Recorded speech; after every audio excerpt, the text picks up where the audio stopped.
Welcome to PrepAquatics.com. I am Skylar King. As always, you can email me, Skylar@PrepAquatics.com. You can follow me on Twitter @SkylarPrep. This week, we got a couple pretty big invitationals to talk about some other random top times that I picked up from around the state. We'll start with the meet I was at Rosary, and I think this could have been really interesting in terms of who won this invitational. But for Neuqua Valley, the Steggy sisters left after the 200 free, and Rachel Steggy, to her credit, she won the 200 free at 153.6, beating both Callahan Dunn and Ann Taverny. And Neuqua has a lot of talent, and if all that talent comes to fruition in state, they can really do some serious damage. All their relays look really good. They didn't win the medley, but 147.7 for Neuqua, 147.1 for Rosary. That was with Yee going backstroke and Muir going fly. It'll be interesting long term to see if that's how things work out. If they potentially, as we've seen her prove it week in, week out, put Jerry Ain in the backstroke and anchor Athena Yee, or maybe even anchor Jerry Ain on the end. Sarah Jass has been their anchor for much of the season, but we know things can change come sectional and state time when you're really paring the roster down and only putting your best state scoring lineup out there as opposed to just a traditional invitational scoring lineup. Sydney Van Overmeyer in 209.0 won the IM. All three relays, winning relays, were record breakers at this meet. As was Rachel Steggy in the 200 free. And so, there were some fast swims. I did expect Rosary to be a little faster. As talented as Rosary is, and I talked about last week, Brault has stepped up. They haven't been as fast when I've seen them so far as I thought they'd be. And at least for individual event by event basis, to me it gives everyone else some hope of displacing some of their top kids in individual swims. They still appear to have too many to be beat in the team race, but it has been not as overwhelming as in years past. In the 50, Nia Karras, she scored as a freshman last year. She wins it at 23.9, which is not quite a meet record. Yee 24.1, Tiffany Ruan 24.2. I still think that Ruan's got to be the flyer in the medley for Neuqua when it comes down to it, to assure that they're top six. Because with the talent around the state, she could easily go the 50 and get bottom, and that's just not worth it when she can contribute what she's capable of to a relay. The fly was probably the most impressive event in the whole meet. Athena Yee 57.1 won it. You also had Mueller at 57.3. You had Alexa Puccini 57.7, and then Maxine Parkinson at 58.1. I wouldn't expect Parkinson to swim this at the end, but she's an IMer. We know she's versatile, and that's just how Neuqua put their lineup out there today. Nia Karras also won the 100. This was impressive to me because last year she was really just a drop-dead sprinter, and her 100 was mediocre in relation to her 50. But 52.5 is a real time, and she's not going as fast in the 50 as she did at the end of the year last year when I saw her. And so to think that 52.5, that's just not a one-off. Like her very best, that she could be better, means that she's going to add to these sprint free wars at the state meet, which already shape up to be tough. Both Jerry Ain and Tiffany Ruan tied at 52.72, so those are three girls that you would all expect to see battling it out for spots in the 100 free. Callahan Dunn dominated the 500 free at 5:09.5, and I was really expecting this to be a big time showdown between her and Taverny, and it never really transpired, and so that was disappointing. especially you don't see the top kids in the 500 swim their best times very often because it makes more sense to save it because they don't need it to win. When two top kids like that get matched up, you hope you get a faster outcome. Neuqua Valley snuck out the 200 relay at 38:03, Rosary 38:11. Again, meet record for Neuqua, LT at 39:9. And again, the free relays for Neuqua are going to be super tough. Again, this was without Kristen Steggy, who's clearly going to be on this relay at the end of the year, along with Czak and Rowan. Neuqua is the team in that relay that can give St. Charles North a run. They already went head-to-head at Neuqua's Invitational earlier this year, and so those are the two schools right now in that sprint relay that really look like they're the two contenders for the state championship in the 200 free relay. But Neuqua's best relay is right now, without a doubt, the 400, which I'll get to in a bit. In the 100 back, it was another really good race. I mentioned the fly earlier. Jerry in 56.9 in the backstroke. She's just been out of her mind good so far this year. 57.5 Athena Salvatinos, 57.9 for Grace Prendergast, who we know was top 6 last year, and Mueller at 58.3 was 4th. I mean, those are 4 girls that can all score at the state meet in November, and posting some pretty quick times. In the breaststroke, Parkinson 106.3.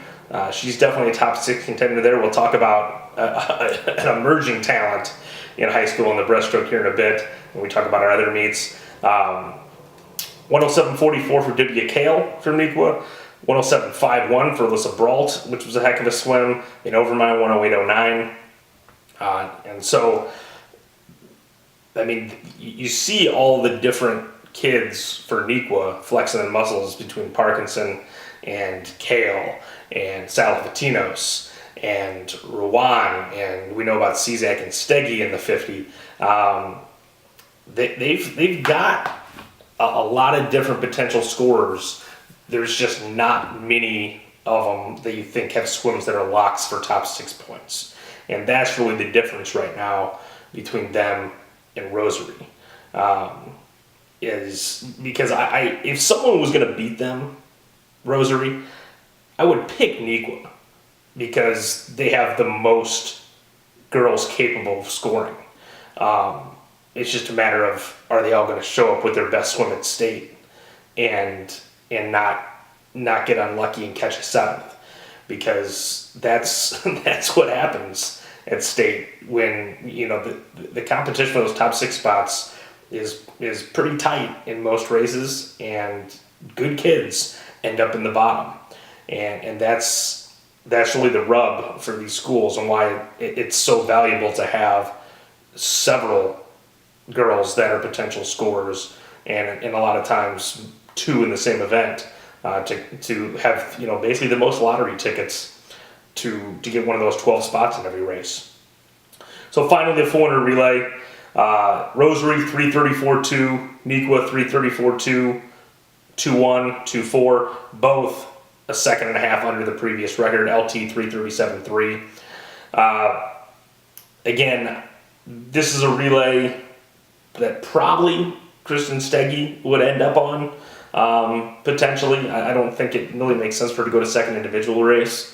And Megan Czak was also not on this relay, and maybe she's too much of a drop-dead sprinter to make the 400 relay.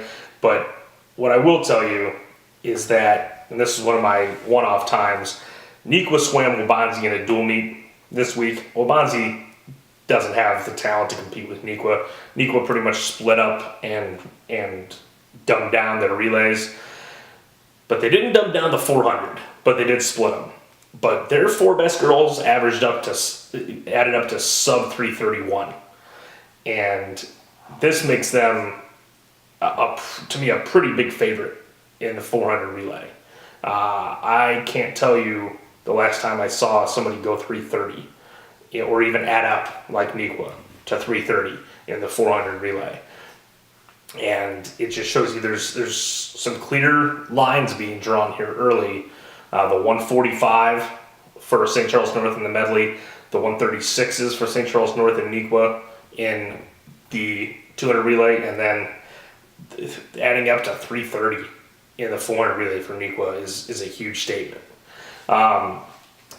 The other times I just wanted to mention, which we don't see these kids very often at big invitationals, and so when I find them on Meet Mobile, it's interesting to talk about Lindsey Burke from Lockport. We know she's been in the top 6 of the fly for the last couple of years. 58.3 only for her, but she won it at the Downers North Invitational.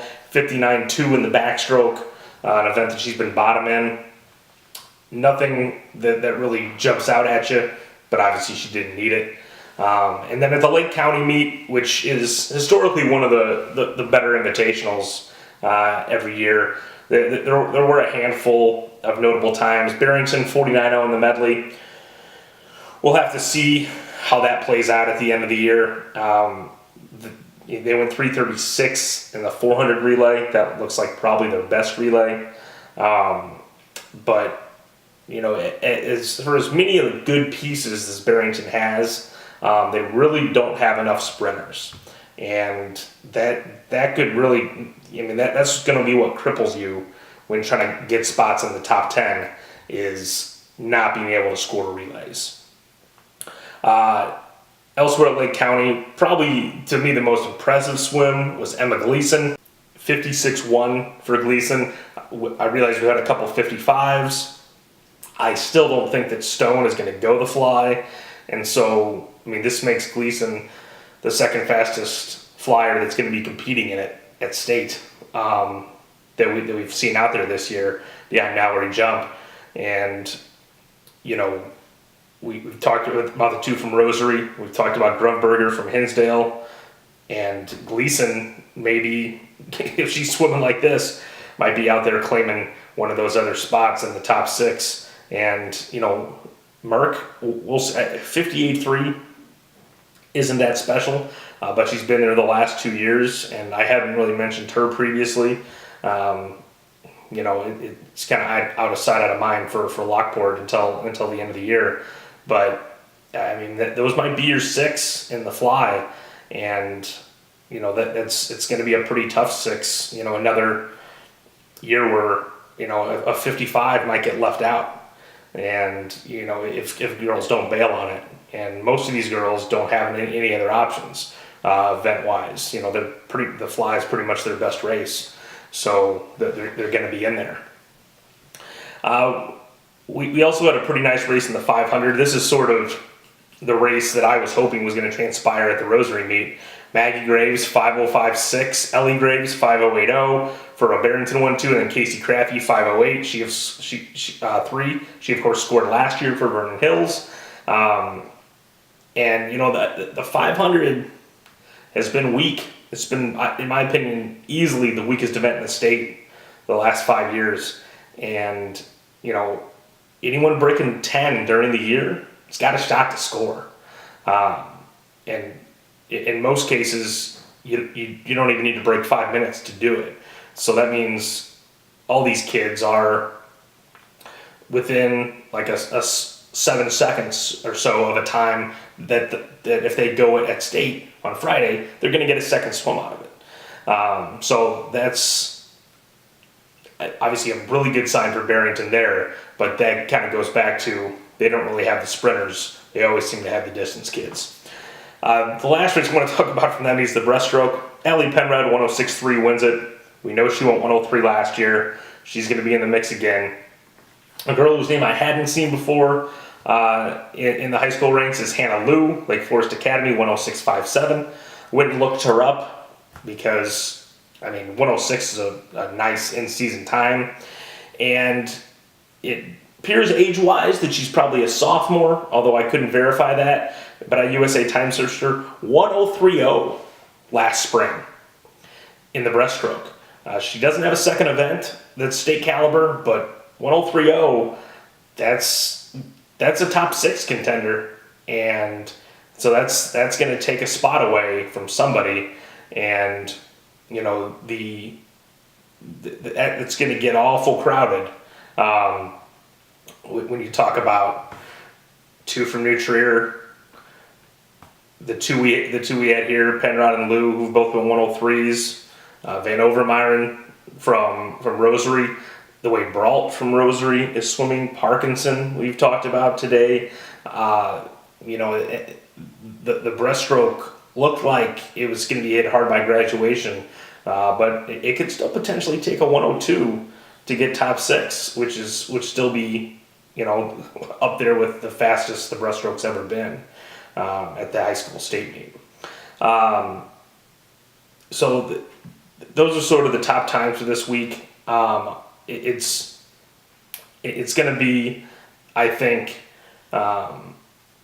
interesting the next couple weeks as we should start seeing teams at everyone at full strength. I don't know where the Steggies went when they left the Rosary meet, but obviously there's college visits for a lot of these teams. Lisa Johnson was missing from Naperville Central this Saturday, I would presume, for a college visit, and it's kind of all pointing towards Trevian Relays next month, where everyone's going to be together, all the top teams, most of the teams that you would think would be top 10 at the state meet are going to be there, and it should be really interesting to see what lineups everybody swims and who shows up to really compete, because that's going to kind of be a measuring stick for everyone in terms of the state.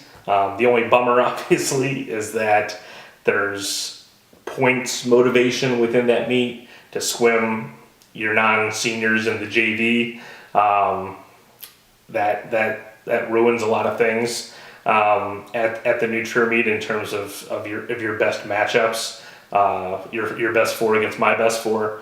Because if my best 4 are on the are non-seniors, it behooves me to swim them in the JV because it's worth just as many points as the varsity.